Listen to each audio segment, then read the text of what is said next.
할렐루야. 오늘은 대림절 네 번째 주일입니다. 지난 한 주간 동안도 저희들의 삶 가운데 하나님께서는 참 평안과 소망과 기쁨을 허락해 주셨습니다. 오늘 이렇게 하나님께 예배드리기 위해 주님의 보좌 앞에 나오신 여러분들 주님의 이름으로 환영합니다. 이제 다 함께 자리에서 일어나셔서 우리 마음과 뜻과 정성을 다해서 영과 진리로 아버지 하나님께 예배드리겠습니다.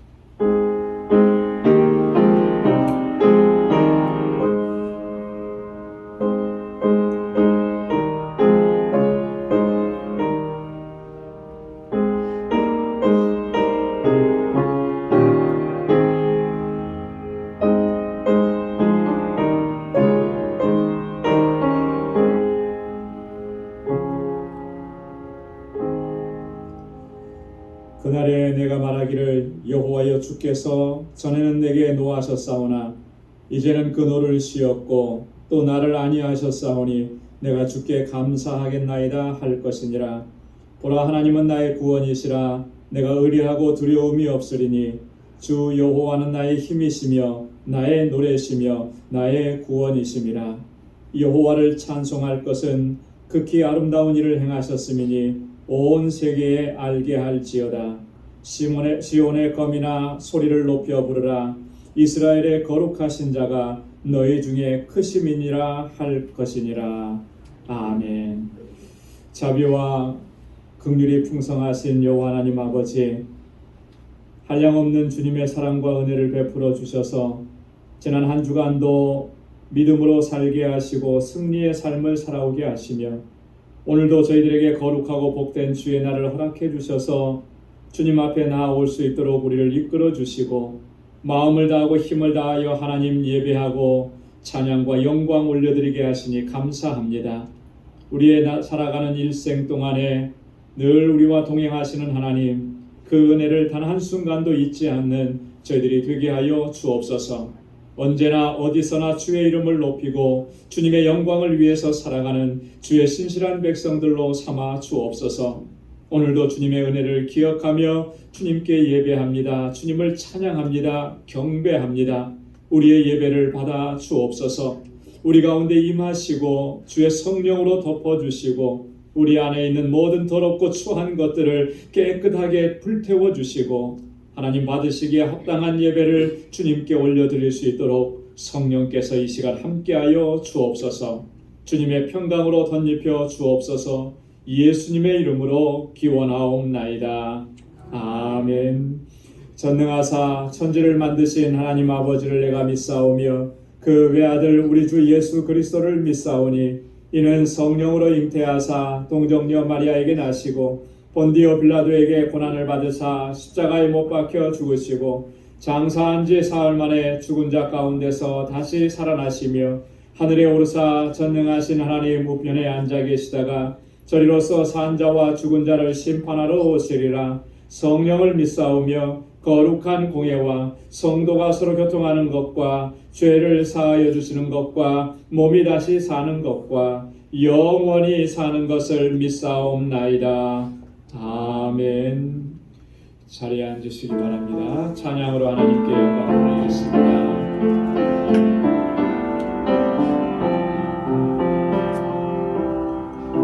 주께와 엎드려 경배드립니다. 주 계신 곳에 기쁨 가득 무엇과도 누구와도 바꿀 수 없는 예배드림이 기쁨됩니다. 주께와 엎드려 경배드립니다. 주 계신 곳에 기쁨 가득. 아멘. 무엇과도 누구와도 바꿀 수 없는 예배드림이 기쁨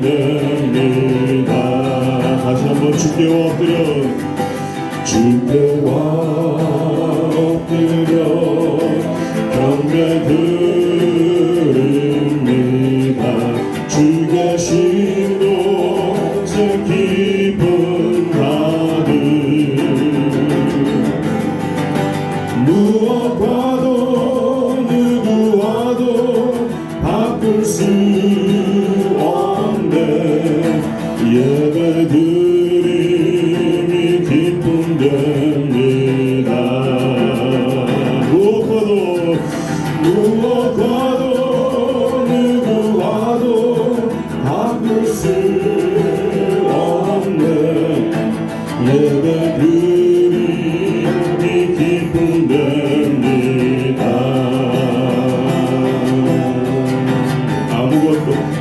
아무것도 두려워 마라 주 나의 하나님이 지켜주시네 아멘 놀라지 마라 겁내지 마라 겁내지 마라 주님 나를 지켜주시네 아무것도 두려워 마라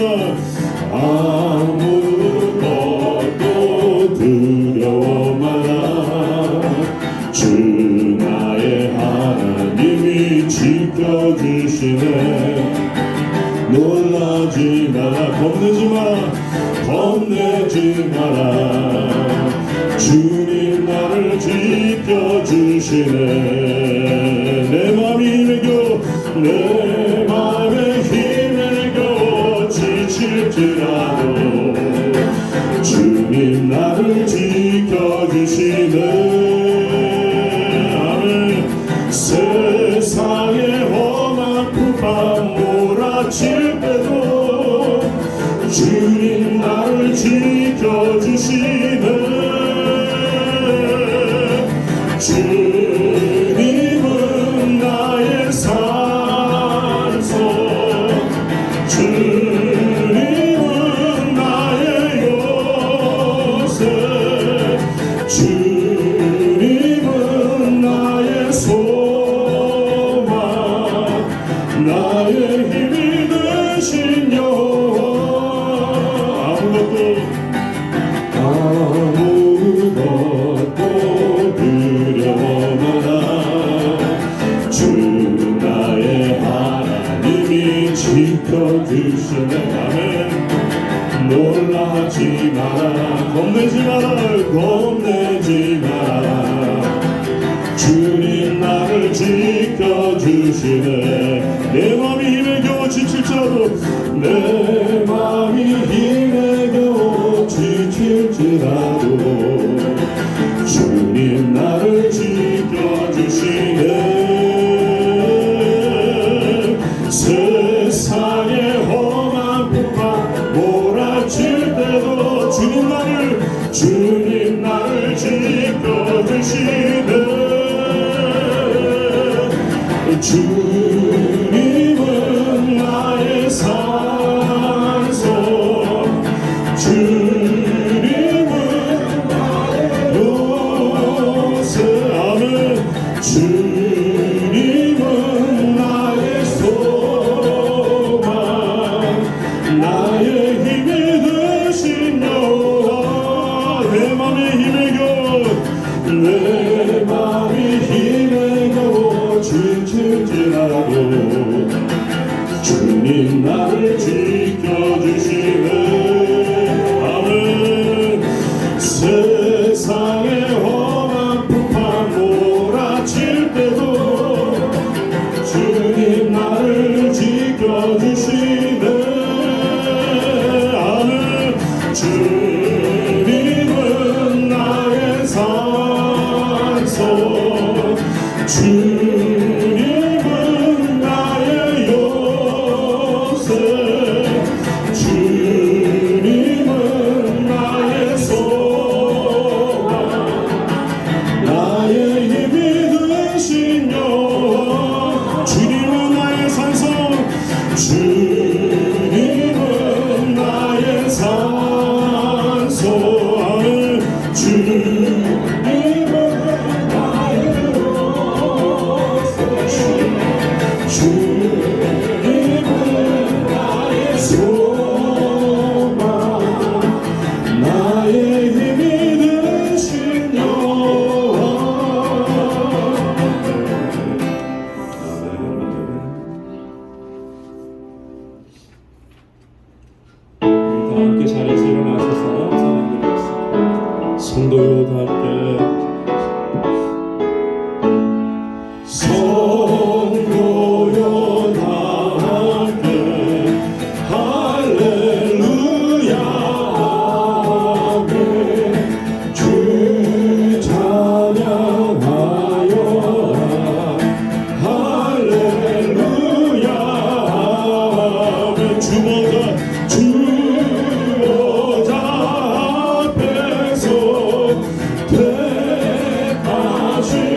기도하시겠습니다.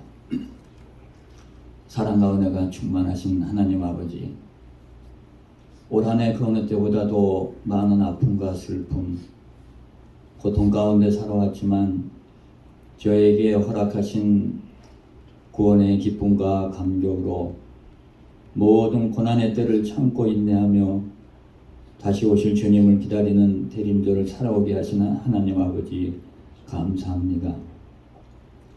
이제 저에게 다시 오실 주님을 갈망하며 쌓였던 마음의 많은 질고와 험난한 삶으로 찢기고 상한 심령을 위로받고자 오늘도 주님의 보좌 앞으로 나왔습니다. 저희들의 연약함과 부족함을 잘 아시는 하나님 아버지, 저희들의 허물을 공일히 여기사 용서해 주시고 위로해 주셔서 저희를 다시금 권능의 발로 붙들어 주시사 다시 오실 주님을 기쁨과 영광 가운데 맞이할 수 있는 슬기로운 다섯 처녀처럼 주님 다시 오심을 잘 예비할 수 있는 저희 방주의 모든 권속들 되게 하여 주시옵소서.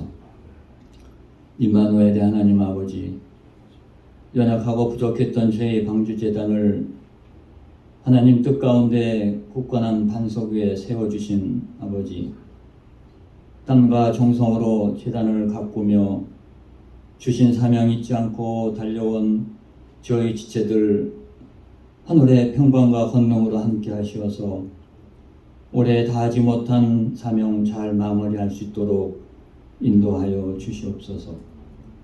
그리하여 다가오는 새해는 주신 권능과 은혜 가운데 부족함 없이 주신 사명 잘 감당해 나갈 때 이 땅에 죽어가는 많은 영혼들이 이 전을 가득 채우는 역사를 목도하는 저희들 되게 하여 주시옵소서.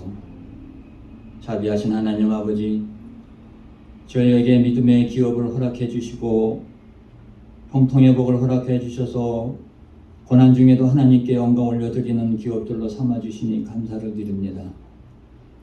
다가오는 새해도 하나님 아버지께 쓰임받으며 하나님 이름을 높이 높이는 기업들 되게 하여 주시어서 하나님께 영광 돌리는 기업들 되게 하여 주시옵소서. 특히 우리 자녀손들을 기억해 주시사 이 혼탁한 삶 속에 좌로나 우로나 치우치지 않고 말씀 가운데 올바로 서서 하나님 보시기에 합당한 삶을 살아가는 저희 자녀들 될 수 있도록 항시 붙들어 주시옵소서. 언제 어디서 무엇을 하든지 눈동자같이 지켜 보호하여 주시옵소서. 이 재단에서 자라난 어린 심령들 건강 지켜 주시옵소서. 특히 유수그룹과 EM을 기록해 주시사 이들을 양육하고 이끌어갈 목자를 조속히 보내 주시옵소서. 그리하여 이들이 방황하지 않고 흔들림 없이 항시 말씀 가운데 올바로 서서 다음 세대를 이끌어가는 데 부족함이 없도록 은혜 내려 주시옵소서. 하나님 아버지, 세계 곳곳에서 영혼 구원의 사명을 위해 헌신하는 선교사님들을 위해 기도합니다. 올 한 해 어렵고 힘들었던 상황에서 오로지 말씀만을 붙들고 헌신하신 선교사님들, 흘린 그 땀방울과 결실이 이 계절의 귀한 열매를 맺어 하나님께 영광 올려드리는 선교주와 선교사님 될 수 있도록 은혜 더하여 주시옵소서. 특히 알라메다 방주교회를 붙들어 주시옵소서. 정득수 선교사님 힘주시고 다가오는 새해에는 저에게 선교의 문을 활짝 열어 주시어서 저희들 달려나가 못한 사역을 위해 헌식하자 하오니 하나님 아버지 은혜 주시고 힘 주시어서 하나님께 영광 올려드리는 저희들 되게 하여 주시옵소서. 오늘도 저희를 위해 예비하시는 말씀을 듣습니다. 전하시는 목사님 강건케 하여 주시옵시고 성령 충만으로 함께 하시오 저희들 겸비한 마음으로 말씀 앞에 다가가게 하여 주셔서 목사님을 통하여 전하시는 말씀이 저희들 심령 가운데 굳건히 자리 잡는 귀한 은혜의 말씀 되게 하여 주시옵시고 말씀으로 저희들 심령이 치유되고 말씀으로 은혜가 넘치는 귀한 시간 되게 하여 주시옵소서. 오늘도 예배 가운데 성령님의 임재를 갈망합니다. 우리 가운데 찾아와 주셔서 위로해 주시고 기쁨 가운데 온전히 하나님께 영광 올려드리는 복된 예배 시간 될 수 있도록 인도하여 주시옵소서. 감사하며 이 땅에 빛으로 오신 예수님의 이름으로 간절히 기도드리옵나이다. 아멘.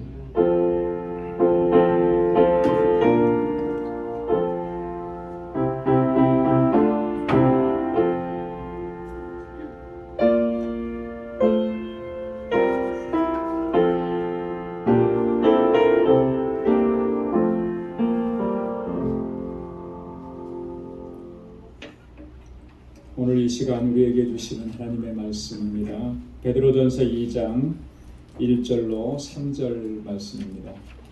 베드로전서 2장 1절로 3절 377명의 말씀입니다. 제가 받들어서 봉독하겠습니다. 그러므로 모든 악독과 모든 괴휼과 외식과 시기와 모든 비방하는 말을 버리고 갓난아이들 같이 순전하고 신령한 자들 사모하라. 이는 이로 말미암아 너희로 구원에 이르도록 자라게 하려 함이라. 너희가 주의 인자하심을 맛보았으면 그리하라. 아멘. 할렐루야. 우리 그리스도인들은 예수 그리스도의 십자가 구속의 은혜로 말미암아 구원받은 사람들입니다. 그래서 그 구원의 은혜에 감사해서 이렇게 하나님을 경배하고 찬양하고 또 하나님을 섬기고 그렇게 믿음으로 살아갑니다.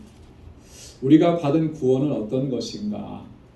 사도 바울은 로마서 8장 1절과 2절에서 이렇게 설명합니다. 그러므로 이제 그리스도 예수 안에 있는 자에게는 결코 정죄함이 없나니 이는 그리스도 예수 안에 있는 생명의 성령의 법이 죄와 사망의 법에서 너를 해방하였습니다. 우리가 받은 그 구원은 해방이라는 거예요. 해방. 자유를 주셨다라고 하는 겁니다. 무엇으로부터의 해방이냐면 죄와 사망의 법에서 자유고 해방이라는 거예요. 그래서 우리에게 영원한 생명을 허락해 주셨다. 영원한 자유를 허락해 주셨다. 이게 우리가 얻은 구원이고 주님께서 우리에게 베풀어 주신 구속의 은혜의 내용들인 것입니다. 여러분, 우리가 받은 이 구원은 사실 구원이라고 하는 말 한마디로만 하면 간단한 것 같지만 그러나 그 내용은 굉장히 풍성한 거예요. 엄청나게 풍성한 것입니다. 그 구원의 은혜라고 하는 것이 얼마나 풍성한지를 우리가 잘 알고 깨닫고 기억할 때 여러분 믿음으로 사는 삶이 정말 풍성해지고 늘 승리하는 삶이 되는 줄로 믿습니다. 여러분, 우리가 받은 구원은 이 과거적 구원, 또 현재적 구원, 또 미래적 구원이다. 이렇게 이 시제로 이렇게 나눠 볼 수가 있습니다. 이 과거적 구원이라고 하는 것은 뭐냐면 우리가 의롭다함을 얻었다. 이런 의미예요. 중생했다, 거듭났다 이런 의미입니다. 그래서 저와 여러분들은 이미 거듭난 사람들인 거죠. 여러분 그런 것을 믿습니까? 여러분들 거듭나고 중생한 것을 여러분 그렇게 믿고 고백하십니까? 누구나 다 고백할 수 있어요. 지금 현재 예수 믿는 사람들이라면, 예수님을 나의 구주로 영접한 사람들이라면 다 그렇게 고백하는 거죠. 다 이 과정을 거친 거예요. 거듭남의 과정, 중생의 과정, 의롭다함의 과정, justification이라고 이 과정을 다 거친 거예요. 그래서 과거적 구원이라는. 그 다음에 구원은 현재적 구원이다 그랬는데 그 의미는 뭐냐면 성화의 과정을 거치고 있다라고 하는 것을 의미하는 겁니다. 거룩함을 향해서 나아가고 있다라고 하는 거예요. 지금도 여러분과 저는 이렇게 그 과정을 거쳐가고 있는 것입니다. 그리고 미래적 구원이라고 하는 것은 영화라고 하는 영광스러움, glorification. 마침내 거기에 도달하게 된다.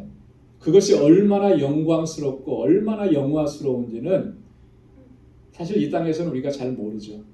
주님께서 우리를 부르셨을 때 그곳에 도착하면 우리가 알게 될 것이랍니다. 여러분, 이 거듭남이라고 하는 것, 하나님의 자녀로 다시 태어나는 것을 의미합니다. 사람은 누구나 다 육적인 탄생을 하죠. 육적으로 태어납니다. 이 육적으로 태어나는 것은 누구로부터 태어나는 것이냐면 육신의 부모님으로부터 태어나는 거예요. 그러나 또 하나의 태어남이 있는데 그것은 영적 탄생이라고 합니다. 영적으로 태어나는 것은 육적인 부모님과는 사실 관계가 없습니다. 그 생명은 어디로부터 오는 것이냐면 하나님께로부터 오는 거예요. 성령에 의해서 태어나는 것을 영적인 탄생이라, 그것을 거듭남이라 이렇게 얘기합니다. 요한복음 1장 12절로 13절에 요한은 이렇게 얘기했습니다. 영접하는 자 곧 그 이름을 믿는 자들에게는 하나님의 자녀가 되는 권세를 주셨으니 이는 혈통으로나 육정으로나 사람의 뜻으로 나지 아니하고 오직 하나님께로서 난 자들이니라. 할렐루야. 영적으로 태어난다라고 하는 것은 하나님의 자녀가 된다라고 하는 의미이고요. 하나님께로부터 났다라고 하는 것을 이야기하는 것입니다. 자, 그런데 우리가 이렇게 거듭나고 영적으로 다시 태어난 것을 우리가 기억할 때 반드시 기억해야만 하는 중요한 사실이 있습니다. 그건 뭐냐면 우리가 거듭나서 하나님의 자녀가 된 것은 전적으로 성령의 역사라고 하는 거예요. 성령께서 역사하셔서 선행적으로 성령께서 우리 가운데서 역사하셔서 우리로 하여금 하나님을 믿게 하시고 예수 그리스도를 영접하게 하시고 그래서 거듭나게 하시고 하나님의 자녀가 되게 하셨다라고 하는 거죠. 예수 그리스도를 믿기로 결단하고 작정한 것, 내 의지적인 결단이고 내 의지적인 그런 행위인 것 같은데 사실 내 의지에 앞서서 보이지 않는 곳에서 먼저 역사하신 분이 계시다라고 합니다.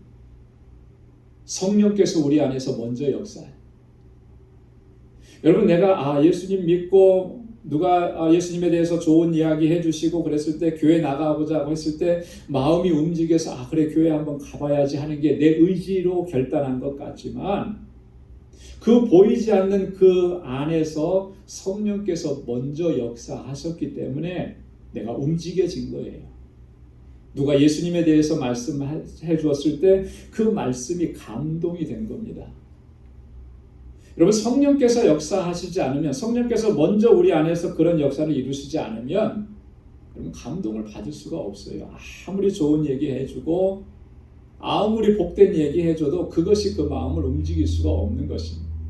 성령께서 우리 안에서 역사하시는 거예요. 그래서 우리가 이것을 기억해야 됩니다. 내가 예수 믿게 된 것, 주님 앞에 내가 응답하고 이렇게 나아온 것, 하나님께서 내가 알지도 못하는 그때 먼저 나를 찾아와 주셔서 나를 감동시켜 주셨고 내 안에서 역사해 주셨고 주님의 말씀이 귀에 들려지게 하셨고 그래서 내가 이렇게 응답할 수 있게 하셨다.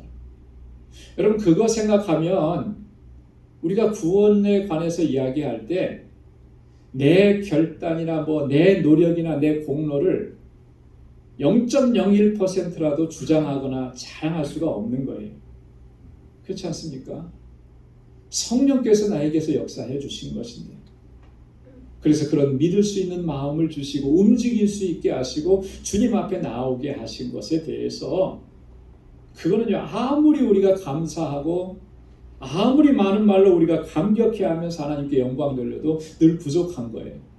그래서 늘 감사하면서 주님을 찬양하면서 그렇게 믿음으로 살아가는 우리 모두가 될 수 있기를 바랍니다.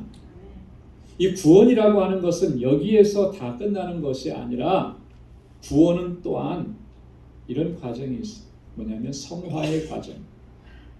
거듭난 사람이 지속해서 성장해서 하나님의 형상을 닮아가는 과정이 이 구원의 과정이라고 하는 거예요. 성화의 과정이에요. 여러분, 거듭나서 하나님의 자녀가 되었으면 그 다음 과제는 자라가야 하는 것입니다. 성장해야 하는 것이에요. 성숙한 그리스도인이 되어야 하는 것이죠.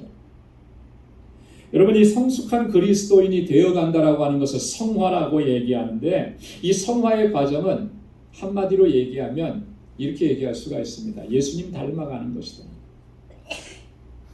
하나님 닮아가려고 열심히 최선을 다하는 것이다.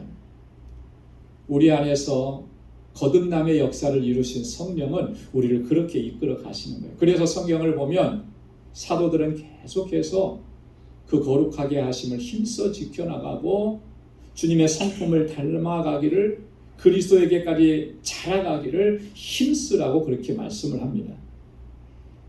베드로후서 1장 4절 이하의 말씀에 보면 신의 성품에 참여하는 자가 되게 하려 하셨으니 그러므로 너희가 더욱 힘써 너희 믿음의 덕을, 덕의 지식을, 지식의 절제를, 절제의 인내를, 인내의 경건을, 경건의 형제 우애를, 형제 우애의 사랑을 공급하라. 너희로 하여금 신의 성품에 참여하는 자가 되게 하려고 우리를 불러주셨으니 하나님의 성품에 참여하는 자가 되게 하라. 그러니 너희는 어떻게 하라는 거예요? 더욱 힘쓰라는 거예요. 힘쓰. 무엇을 힘쓰라는 거냐면 덕을 쌓아가기를 힘쓰고, 지식을 쌓아가고, 하나님에 대한 지식을 쌓아가기를 힘쓰고, 절제하기를 힘쓰고, 인내하기를 힘쓰고, 경건을 위해서 힘쓰고, 형제 사랑하는 일을 위해서 힘쓰고, 그렇게 하라는 것이, 그게 마땅한 것이라는 거예요. 그래서 사도 바울은 또 에베소서 4장 16절에서 이렇게 얘기했습니다. 오직 사랑 안에서 참된 것을 하여 범사에 그에게까지 자랄지라. 그는 머리니 곧 그리스도니라. 할렐루야. 어디까지 자라가라 그랬습니까? 우리의 머리이신 그리스도에게까지 자라가야 된다. 이렇게 그리스도에게까지 자라가는 과정을 성화의 과정이라. 우리 모두가 지금 그 과정 속에 있는 거예요. 어떤 사람은 어느 정도까지 그리스도를 많이 닮은 사람도 있고, 어떤 사람은 많이 좀 부족하지만 닮아가려고 이렇게 애쓰는 과정이에요. 여러분, 우리 안에서 성령께서 역사하셔서 거듭나게 하시고 중생을 허락해 주셨다면 누구나 다 그렇게 그 과정을 겪고 있는 것인데, 힘써서 그 일을 행하라고 사도들은 우리에게 권고하는 것입니다. 그에게까지 자라가라 그랬는데 어떻게 해서? 사랑 안에서 행하면서, 참된 것을 하면서 그렇게 그리스도에게까지 자라가라고 바울이 권고하고 있는 것입니다. 여러분, 우리가 구원에 이르도록 자라가려고 하면 어떻게 해야 하겠습니까? 어떻게 하는 것이 정말 그리스도의 장성한 분량에까지 자라가는 것이겠습니까? 반드시 그렇게 자라가야 되는데, 또 그것을 힘써야 되는데, 그럼 구체적으로 어떻게 힘써야 되느냐라고 하는 것이죠. 여러분, 오늘 본문 말씀을 통해서 두 가지 측면에서 한번 좀 생각해 보려고 합니다. 첫 번째 측면은 버려야 될 것을 버려야 됩니다. 거룩한 삶, 그리스도를 닮아가는 삶, 성화의 과정을 거쳐가야 되는 삶의 방해가 되는, 장애물 되는 것들을 제거하고 버려내야 됩니다. 그러지 않으면 자라갈 수가 없습니다. 장애물이 버티고 있으면 앞으로 나아가기가 힘든 거죠. 여러분, 육상 경기에 보면 장애물 경주가 있습니다. 그죠? 110m 허들 경기 같은 거 있어요. 근데 이 110m 허들 경기를 경기하는 선수들을 보면 참 힘들겠다는 생각을 많이 해요. 저는 그거 하라 그래도 못할 것 같아요. 그 허들 하나도 넘지 못할 것 같아요. 그렇게 평생을 연습한 훈련한 선수들도 보니까요, 실제 경기에 가서 보면 허들을 넘다가 그것에 걸려서 넘어져 가지고 실격당하고 경기를 망쳐버리는 선수들 참 많습니다. 그거 넘어야 되는 거예요. 그죠? 그걸 넘어야만, 그래야만 마지막 결승전까지 갈 수가 있는 거예요. 못 넘고 걸리게 되면 그러면 다 실패하는 거죠. 우리 안에 장애물 되는 것들이 많이 있습니다. 거룩한 삶을 방해하는 요소들이 너무나 많아요. 그것들을 제거해내지 않으면, 끊임없이 제거하지 않으면 그리스도의 장성한 분량에까지 우리가 자라갈 수가 없는 거예요. 오늘 우리가 정말 그 부분을 심각하게 고민하면서 생각하면서 과연 주님을 닮아가려고 그렇게 애쓰고 힘쓰고 있는지 우리 자신의 모습을 한번 좀 잘 살펴봐야 합니다. 요한복음 15장 1절과 2절에 보면 주님께서는 포도나무의 비유를 하시면서 이렇게 말씀하셨습니다. 내가 참 포도나무여 내 아버지는 그 농부라. 무릇 내게 있어 과실을 맺지 아니하는 자는, 가지는 아버지께서 이를 제해버리시고 무릇 과실을 맺는 가지는 더 과실을 맺게 하려 하여 이를 깨끗게 하느니라.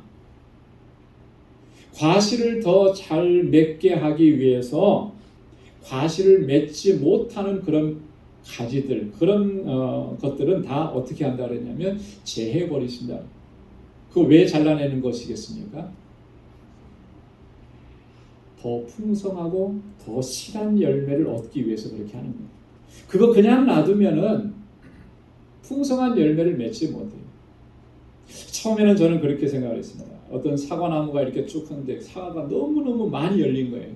그래서 저 정도면은 엄청난 사과를 따겠다. 그런데 농부들은 그거 다 잘라내더라고요. 그게 참 이해가 안 됐죠. 나중에 가서 이해가 되는 거예요. 그걸 잘라내야만 남아있는 것들이 더 튼실해지는 거죠. 그거 같이 있으면서 병들고 시든 것들이 같이 있게 되면 풍성한 열매를 맺을 수가 없게 되는 거죠. 영적인 원리도 마찬가지입니다. 우리가 정말 성령의 열매를 풍성하게 맺고 우리의 삶이 거룩한 삶으로 나아가고 그래서 그리스도를 닮아가려고 하면 이 거룩한 삶을 방해하는 것들은 우리가 날마다 제거해 나가야 되는 거예요. 그런 것들이 어떤 것들이 있겠습니까? 오늘 본문 1절 말씀에 보면 베드로가 그렇게 얘기하죠. 그러므로 모든 악독과 모든 괴율과 외식과 시기와 모든 비방하는 말을 버려야 되는 것입니다. 우리의 죄악된 삶의 모습들을 버려야 된다라고. 우리 안에 있는 악독한 것들, 악하고 못된 마음들, 남을 괴롭히고 해코지하고자 하는 그런 마음들, 이거 버리지 않으면 성장할 수가 없어요. 괴율을 버리라 그랬습니다. 모든 괴율을. 그럼 거짓말하는 것, 남을 속이고 사기치고 하는 것들이요. 이거 버리지 않으면 여러분 예수 믿는다고 하고 신앙생활 한다는 사람 중에도 이런 사람들이 간혹 보이더라고요. 그 안에 정말 참 생명이 없기 때문에 그러는 것일 거예요. 여러분 이런 것을 가지고는 우리가 자라갈 수가 없고 성장해 갈 수가 없죠. 다 거기에 걸려 넘어지는 거예요. 외식을 버리라 그랬습니다. 외식이라는 게 뭐예요? 다른 말로 얘기하면 위선이잖아요. 위선. 속은 그렇지 않은데 겉으로만 잘 보여지려고 하는 그런 삶의 태도. 얼마 전에 그 뉴스 기사를 보니까 한국에서 그런 분이 있더라고요. 정말 가진 거 하나도 없는데 다른 사람들 거를 이용해서 자기 명예를 쌓아가는 거예요.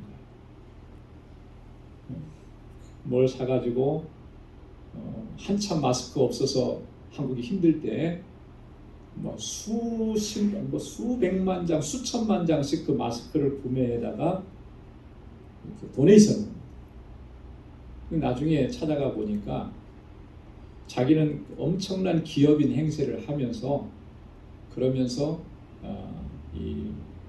그걸 홍보하고 그걸 받아오고 내가 더 많은 계약을 해줄 수 있게끔 하겠다. 내가 그런 어떤 계약서를 받았다. 그러면서 사람들을 속여서 그렇게 한 거예요. 자기 거로다가 봉사하고 한 게 아니고 남의 걸 끌어다가 취재하니까 그게 다 드러났어요. 그렇게 해서 자기는 착한 사람, 의로운 사람, 선한 사람 이런 이미지를 자꾸 만들어가요. 그러는 동안에 다른 사람들은 부도 위기에 놓이게 돼요. 취재진이 그걸 찾아가는 거예요. 심리학자나 이런 분들이 이렇게 그것을 딱 보더니 뭐라 그러냐면 저거는 더 큰 사기를 위한 하나의 과정이라는. 실제적으로 그 사람이 뭐 해가지고 뭐 물질적으로 얻은 거는 사실 없대요. 근데 더 큰 걸 얻었다는 거죠. 뭐냐면 이미지를 얻었다. 좋은 이미지를 얻었다. 저런 사람의 특징은 좋은 이미지를 얻으면 더 큰 사기를 칠 수 있다라고. 그런 조건을 형성한다라고. 여러분 속은 그렇지 않은 거예요. 남을 도와주고 싶은 마음 이런 게 전혀 없는 거죠. 그런데 겉으로는 그런 사람처럼 보이려고 하는 거예요. 그렇게 해서 자기 유익을 구하는 거예요. 이런 것들이 외식이라고 하는 거죠. 우리 안에 있는 시기심도 우리가 영적으로 성장해 가는데 큰 걸림돌이 되는 겁니다. 그래서 바울이 오늘 그것도 베드로가 그걸 버리라고 해요. 남이 잘 되는 것은 못 봐주는 성격, 시샘하고 그래서 남을 깎아내리려고 하는 것. 여러분, 이 시기심을 그대로 방치해 두게 되면 정말로 끔찍한 일들이 발생하게 되는 거예요. 그죠? 비방하는 말, 남을 헐뜯고 욕하고 모함하고 악평하는 말. 요즘 선거철이 되니까 이런 말들이 너무나 많이 나옵니다. 이런 것들이 영적인 성장을 방해하는 거예요. 자라가지 못하게 하는 것입니다.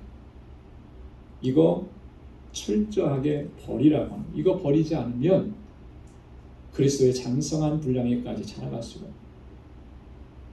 나쁜 습관들, 우리 안에 있는 나쁜 습관들, 여러분, 그것도 우리의 영적인 성장을 방해합니다. 절제하지 못하는 그런 취미 생활들, 이런 것들이 얼마나 방해하는지 몰라요.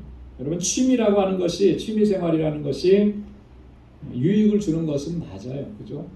그래서 한두 가지쯤 취미 생활 하는 것은 정말 유익합니다. 그런데 이것을 절제 못하면 그것은요, 삶을 망가뜨리게 되는 거예요. 특별히 우리 영적인 그 건강함을 무너뜨리는 것입니다. 그래서 취미생활 좋아하는 사람 치고 거기에 빠져 있는 사람 치고 정말 신실하게 믿음 생활 잘하기가 쉽지 않은 거예요. 왜요? 하나님 섬기고 하나님 예배하는 것보다 그걸 더 중요하게 생각, 그걸 첫 번째로 두기 때문에 그런 거죠. 여러분, 삐뚤어진 인간관계도 우리의 영적인 신앙생활을 가로막습니다. 그래서 빨리 이 문제는 해결해야 해요. 여러분, 인간관계 누구나 다 그런 관계를 맺고 살아가는데 여기에 걸려서 우리가 하나님께로 나아가지 못하는, 더 깊이 나아가지 못하는 경우가 얼마나 많으냐라고 하는 거예요. 근데 사실 인간관계가 삐뚤어지고 꼬이게 되면 하나님과의 관계도 원만해질 수가 없어요. 그것이 가로막기 때문에. 그래서 예수님께서도 말씀하셨잖아요. 하나님께 예물을 드리다가 누군가 형제에게 원망 들을 만한 일이 있는 줄 생각하면 예물은 그 제단 앞에 내려두고 가서 먼저 형제와 화목하라. 가서 먼저 그렇게 하라는 거예요. 왜 그렇게 하라 그러겠습니까? 하나님 앞에 진실하게 하나님을 예배하는 자리로 나아갈 수가 없기 때문에 그래요. 여러분, 우리 안에는 이렇게 이 영적 성장을 방해하는 것들이, 거룩한 삶을 방해하는 것들이 너무나 많아요. 이건 대표적인 몇 가지만 얘기한 것일 것입니다. 여러분, 나에게 있어서 이 거룩한 삶을 향해서 나아가려고 하는 이 마음을 막고 장애물이 되는 것들은 무엇인가? 정말 진지하게 돌아봐야 합니다. 그것이 지금 잘 보이지 않으면 성령께서 그것을 볼 수 있도록, 깨달을 수 있도록 하나님 나에게 지혜를 주시고 영안을 열어달라고. 정말 주님을 닮아가고 싶은데, 주님께 더 가까이 가고 싶은데 마음은 그게 있는데 이게 잘 안 돼요. 그럼 뭔가 분명히 문제가 있는 거 아니겠어요? 그죠? 나의 영적 성장과 과정을 방해하는 장애물이 반드시 있다라고 하는 거예요. 그래서 성경은 그것을 끊임없이 그것을 하나님 앞에 정말 나가서 통회하고 주님의 주시는 은혜로 그걸 철저하게 제거해야만, 그래야만 주님을 닮아가는 성품으로 자라갈 수 있다고 말씀하는데, 그렇다면 우리도 그만큼 중요하게 생각을 해야 하는 것이죠. 우리 안에 있는 모든 장애물들을 하나씩 제거하는 것이 성화의 과정에서 필수적인 요소인 겁니다. 그렇게 제거하면서 그것과 싸우면서 주님의 도우심을 구하면서 나아가다 보면 나도 모르는 사이에 점점 그리스도를 닮아가는, 또 그리스도의 장성한 분량에까지 자라가는 그런 은혜를 누리게 될 줄로 믿습니다. 또 하나의 측면은 이제 여기서 한 걸음 더 나아가서 적극적인 측면인데요. 우리에게 필요한 것들을 섭취해야 되는 거예요. 오늘 본문 말씀 2절에 보면 그렇게 권고합니다. 갓난 아이들 같이 순전하고 신령한 젖을 사모하라. 이는 이로 말미암아 너희로 구원에 이르도록 자라게 하려 함이라. 할렐루야. 갓난아기처럼 신령한 젖 사모하라는 거예요. 우리는 어린 아이들은요, 아주 본능적입니다. 그렇죠? 배가 고프면 밥 달라고 울어요. 그렇죠? 배고프니까 그거 견딜 수가 없는 거예요. 얼마나 간절하게 그것을 찾는지 모릅니다. 그런 모습처럼 오늘 우리가 정말 영적인 배고픔을 느끼면서 그거를 갈망하고 사모해야 한다라고 하는 거예요. 그 신령한 저지라고 하는 게 뭐겠습니까? 하나님의 말씀인 거예요. 하나님의 말씀은 우리의 영적인 양식이잖아요. 영의 양식이에요. 정말 그 하나님의 말씀을 간절하게 사모하고 그 하나님의 말씀을 정말 풍성하게 섭취해야만 우리가 건강하게 자라갈 수가 있는 거예요. 우리의 삶 속에 우리의 심령 가운데 말씀이 들어가지 않으면 여러분 우리는 건강해질 수도 없고 자라갈 수가 없게 되는 것입니다. 그래서 오늘 구원에 이르도록 자라가려면 하나님의 말씀을 풍성하게 섭취해야 된다라고 하는 이것을 우리에게 강조하고 또 강조하는 것입니다. 여러분 어린아이들을 보면 그렇습니다. 잘 먹는 아이는 잘 크더라고요. 근데 어려서부터 잘 안 먹는 아이는 잘 안 커요. 너무 잘 먹어서 걱정하는 경우들이 있죠. 막 이렇게 체중이 막 늘어나고 그러니까 그러면 어른들이 다 하시는 말씀, 여러분들 다 그런 말씀 하시는데 뭐라고 말씀하시면 그 걱정할 필요 없다. 왜냐하면 좀 커가면서 다 그게 뭐로 간다고요? 키로 간다고요. 키로 간다. 여러분 어렸을 때 잘 영양분을 잘 섭취한 아이들이 모든 면에서 건강하더라고요. 기본적인 체력도 되는 거예요. 근데 잘 섭취하지 않으면 매일같이 약해요. 영적인 원리도 마찬가지입니다. 우리가 하나님의 말씀을 부지런히 끊임없이 하나님의 말씀을 섭취하면 그러면 그 사람은 건강해지고 또 든든하게 성장해 가는 거예요. 말씀이 우리 안에서 그런 역사를 이루는 것이죠. 그래서 하나님의 말씀을 우리가 부지런히 읽고 부지런히 듣고 이렇게 하는 일에 최선을 다해야 한다고 또 강조하고 또 강조하는 것입니다. 왜냐하면 우리가 강건해져야 되니까 점점 더 자라가야 되니까 육체적으로는 우리가 뭐 20대, 30대까지 자라면 다 자랐다라고 하지만 영적으로는 다 자랐다라고 하는 게 없어요. 그 한계가 없습니다. 계속해서 자라가야 돼요. 언제까지 자라가야 되느냐면 주님께서 우리를 부르시는 그날까지 그 영화의 순간으로 우리를 부르시는 그날까지 우리는 자라가야 돼요. 그래서요 말씀 읽고 말씀 묵상하는 일을 소홀히 할 수가 없는 거예요. 오히려 더 어제보다 오늘이 오늘보다 내일이 하나님의 말씀을 더 깊이 묵상하는 삶이 되어야 돼요. 그래야 우리가 그리스도의 장성한 분량에까지 자라갈 수가 있는 것입니다. 또한 우리가 열심히 기도해야 합니다. 기도하는 것을 게을리하게 되면 우리가 자라갈 수가 없습니다. 기도는 뭐라고 했습니까? 영적인 호흡이라고 그랬잖아요. 영혼의 호흡이라는 거예요. 우리가 살아가면서 숨 한 번 제대로 못 쉬면 정말 죽을 것 같은 그 심령을 우리가 이해한다면 이 영적인 호흡인 기도가 얼마나 중요한지를 다시 설명하지 않아도 우리는 충분히 이해할 수가 있어요. 그래서 말씀과 기도는 우리를 건강하게 살아가게 하는 중요한 두 요소가 되는 것입니다. 이 두 가지를 소홀히 하게 되면 어느 누구도 자라갈 수가 없는 거예요. 기도하는 좋은 습관을 우리가 가지도록 노력을 해야 합니다. 힘써야 해요. 주님께서 그러셨던 것처럼 기도가 습관이 되게 해요. 누가복음 22장 39절에 보면 예수님께서 겟세마네 동산으로 기도하시러 가시는 그 장면에 대해서 누가는 이렇게 기록했습니다. 예수께서 나가사 습관을 쫓아 감람산에 가시매. 습관을 쫓아. 감람산에 왜 가셨습니까? 기도하러 가신 것인데 습관을 쫓아서 그렇게. 이 말이 뭡니까? 항상 그렇게 해오셨다라고 하는 거예요. 그렇죠? 항상. 그래서 몸에 배인 습관처럼 된 거예요. 기도하시는 것이. 이런 기도의 습관이 우리 몸에 배어야 하는 것이. 그럴 수 있기 위해서는 쉬지 말고 기도하라고 하는 바울의 권고가 어떤 의미인지를 우리가 좀 잘 이해해야 하는 것이죠. 쉬지 말고 기도하라.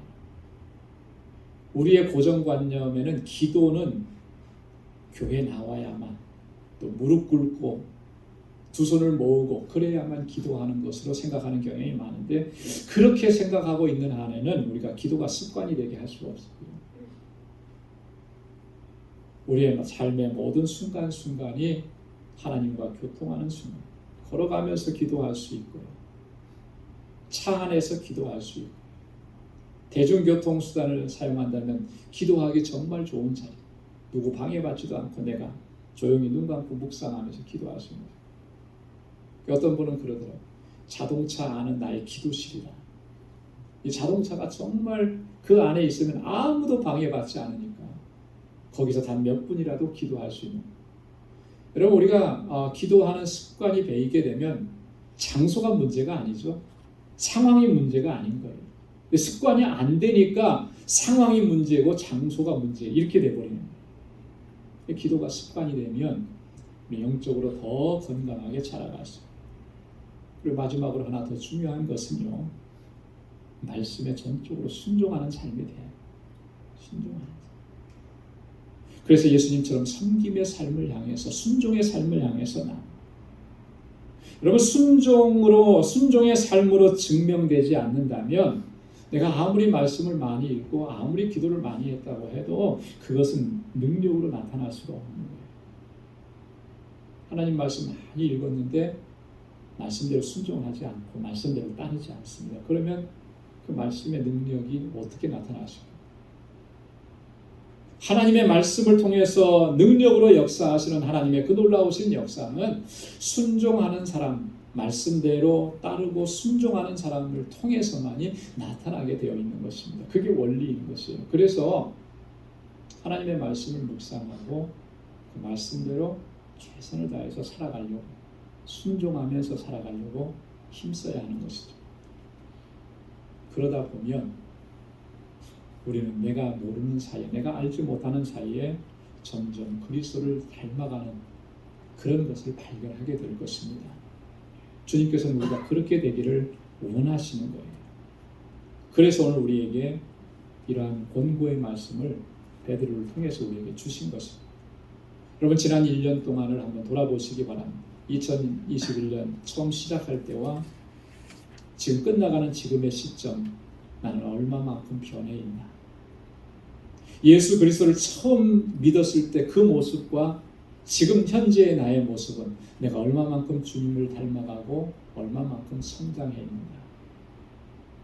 모르긴 해도 대부분은 다 내가 많이 성장하지 못했구나라고 하는 것을 고백하실 겁니다. 그럼 왜 그런 것인가? 오늘 본문의 말씀을 통해서 우리가 함께 나눴습니다. 버려야 할 것을 버리지 못했고 힘써야 할 것을 힘쓰지 못했기 때문에 저절로 자라가는 줄 알고, 시간이 지나가면 저절로 내가 성장하는 것 같이 그렇게 너무나 안일하게 생각을 했기 때문이라고 하는 것이죠. 2022년 새해에는 정말 그리스도를 닮아가기를 힘쓰고, 그래서 그리스도의 장성한 분량에까지 한 걸음 더 나아갈 수 있는 우리 모두가 될 수 있기를 주님의 이름으로 축원합니다. 기도하겠습니다. 하나님 아버지, 감사합니다. 오늘도 이 아침 저희들 하나님 예배하게 하시고 주님 찬양하게 하시고 하나님의 귀한 말씀을 통해서 우리 자신을 돌아볼 수 있도록 하나님 역사해 주심을 감사합니다. 그리스도의 장성한 분량에까지 자라가게 하시는 것이 하나님의 뜻일진데, 하나님 그렇게 주님을 닮아갈 수 있는 저희들이 되게 하여 주옵소서. 우리 안에 더럽고 추하고 악한 것들이 너무나 많습니다. 이것들이 우리의 영적인 삶을, 성장을 방해했습니다. 이제 깨닫게 하시오니 하나님 제거하고 넘어설 수 있는 능력도 우리에게 허락하여 주옵소서. 하나님의 말씀과 기도가 얼마나 중요한 것인지를 다시 한번 저희들이 깨닫습니다. 힘써 행할 수 있도록 하나님 우리에게 능력을 덧입혀 주시고 성령께서 함께하여 주옵소서. 그 말씀 안에서 역사하시는 하나님의 그 능력을 매일매일 삶 속에서 경험하는 삶이 되게 하시고 주의 말씀대로 순종하며 살아가는 저희의 삶이 되도록 인도하여 주옵소서. 감사하며 예수님의 이름으로 기도드리옵나이다. 아멘. 우리 찬송 508장 부르시면서 준비하신 예물 하나님께 드리겠습니다.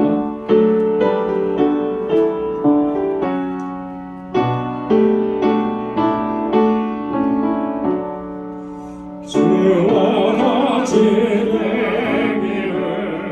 내가 항상 원하니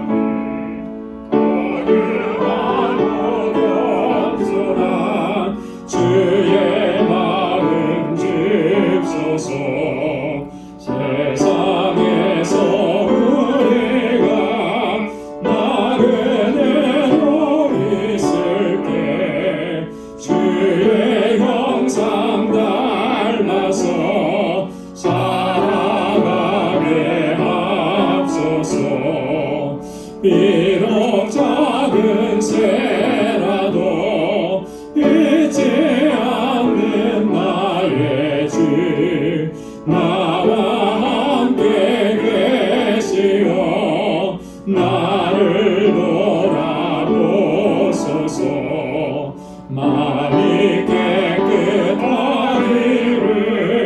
내가 항상 원하니 약한 마음을 버리고 살아가게 하옵소서. 주와 같이 되기를 내가 항상 원하니 평화로운 주 곁에 편히 쉬게 하옵소서. 주의 은혜로 거듭나 말씀 위에 굳게서 영원 무궁하도록 주와 함께 살리라. 아멘.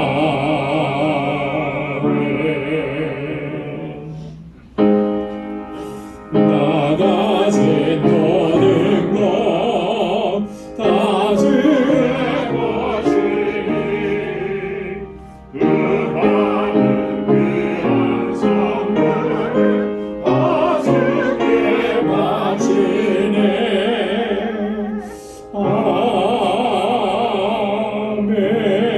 아멘.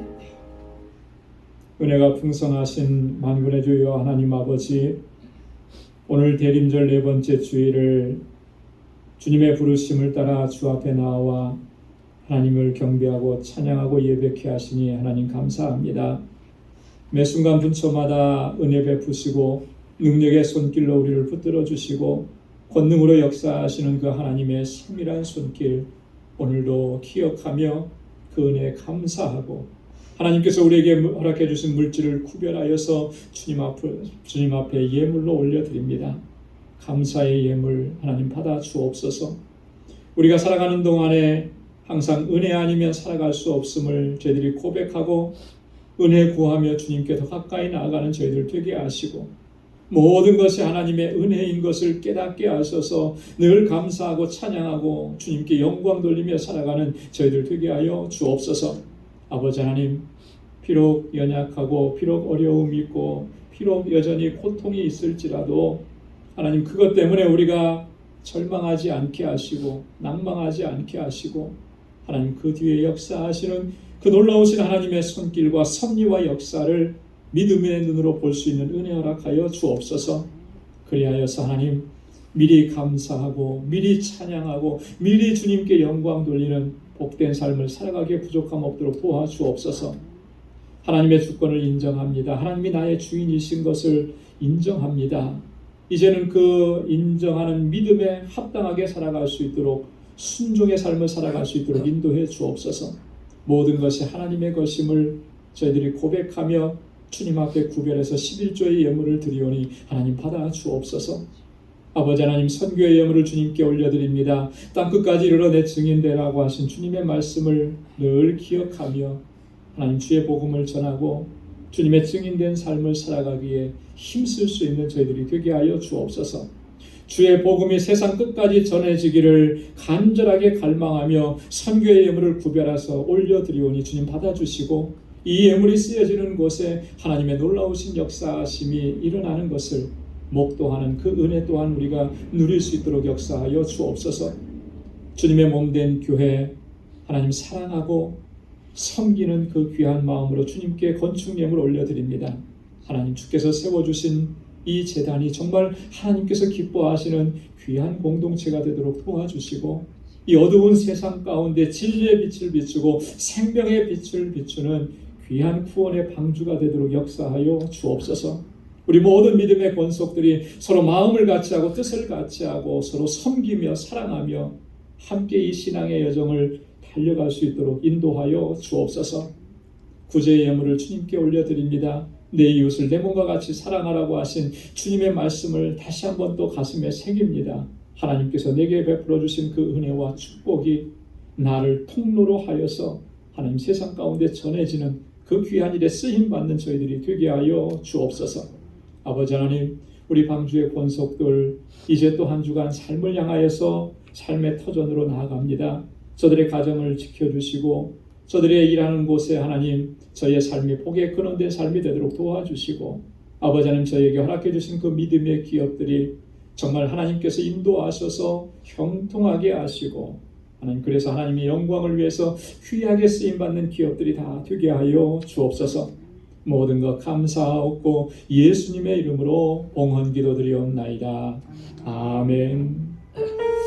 우리 전후좌우에 계신 분들과 함께 인사 나누시기 바랍니다. 우리 약수해 주시고 손도 하나 잡아주시고, 멀리 계시면 손을 흔들어 주시고요. 사랑합니다. 축복합니다.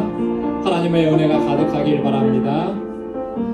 대림절 네 번째 주간은 주제가 사랑인데, 하나님의 사랑과 은혜가 여러분들의 삶 속에 늘 가득히 넘쳐나기를 바랍니다. 목사님도요. 아멘. 감사합니다. 교회 소식 전해드리겠습니다. 오늘 대림절 네 번째 주일을 이렇게 하나님께 나와서 예배드렸습니다. 평화와 소망 또 기쁨과 사랑이 되시는 예수 그리스도 우리 주님을 맞이하면서 이 대림절을 지나고 있는데, 주님을 통해서 주시는 은혜가 여러분들의 삶과 가정에 늘 풍성하게 넘쳐나길 바랍니다. 이제 이번 주 토요일이면 성탄절이에요, 그죠?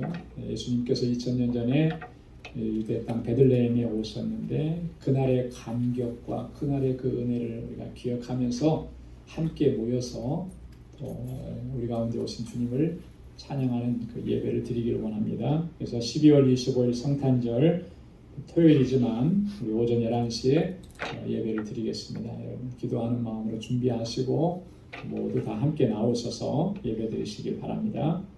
2021년 이제 며칠 남지 않았습니다. 주일로는 이제 한 주일만 더 남았고요. 지난 1년을 돌아보면서 정말 하나님의 은혜가 얼마나 컸는지, 하나님 역사하신 것들이 얼마나 컸는지 한번 되돌아보는, 그래서 감사하는 그런 시간이 되길 바라고요. 2022년 또 새롭게 다가옵니다.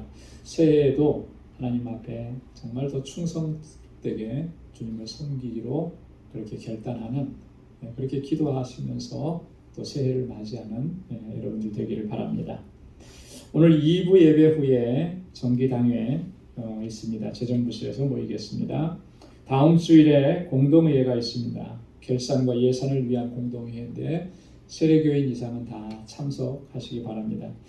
2부 예배 후에 주일학교 예배실이라고 했는데요. 바로 이 자리에서 그대로 하겠습니다. 본당에서 예배 끝나고 바로 진행하도록 하겠습니다. 2022년도에도 우리 계속해서 교회 건축 헌금과 또 선교 헌금, 작정 헌금을 실시하도록 하겠습니다. 기도하면서 여러분들이 한 해 동안 내가 어떻게 봉헌하면서 섬길 것인지 여러분 작정해 주시길 바라고요. 저기 안내석에 보면 내년도 헌금 봉투들이 여러분들 1년 동안 사용하실 헌금 봉투들이 준비되어 있습니다. 하나씩 가져가시면 좋겠습니다. 오늘 김광남 집사님, 양미연 집사님 가정에서 친교를 준비해 주셨습니다. 감사합니다. 우리 나가시면서 하나씩 받아가시길 바랍니다. 우리 교우들을 위해서, 특별히 환우들을 위해서, 연로하신 어르신들을 위해서 좀 기도 많이 해주시고요. 특별히 경제적인 어려움을 겪는 분들 또 위해서 기도해 주시고 격려해 주시고, 우리 유스그룹과 EM 담당하는 목회자 지금 이제 라니 목사님이 임시로 하고 계시는데 좋은 목사님을 청빙할 수 있도록, 그래서 아마 제가 말씀 듣기로는 이제 예산위원회에서도 내년도에 또 좋은 목사님, 전사님 청빙하기 위해서 또 이렇게 잘 또 재정적으로도 좀 어렵지만 준비를 하고 계시는 것 같아요. 그래서 너무나 감사해요. 좋은 분 보내주실 수 있으리라고 믿는데 계속 기도해 주시기를 부탁드리겠습니다. 우리 다 함께 자리에서 일어나셔서 마지막 찬양 6절을 하시겠습니다.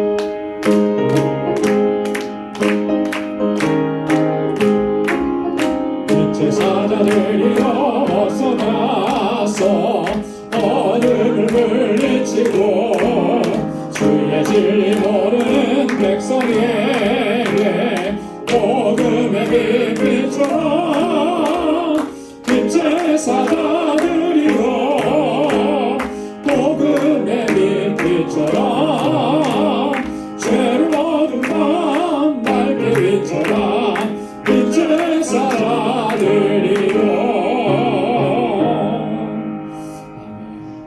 이제는 우리 주 예수 그리스도의 무한하신 사랑과 하나님 아버지의 크고 놀라우신 은혜와 성령의 충만함과 교통하심과 역사하심이 그리스도의 장성한 분량에까지 자라가기로 결단하는 우리 광주의 모든 믿음의 권속들과 저들의 가정과 직장, 생업의 터전과 학업 위에 이제로부터 영원까지 함께 하시기를 간절히 축원하옵나이다. 아멘.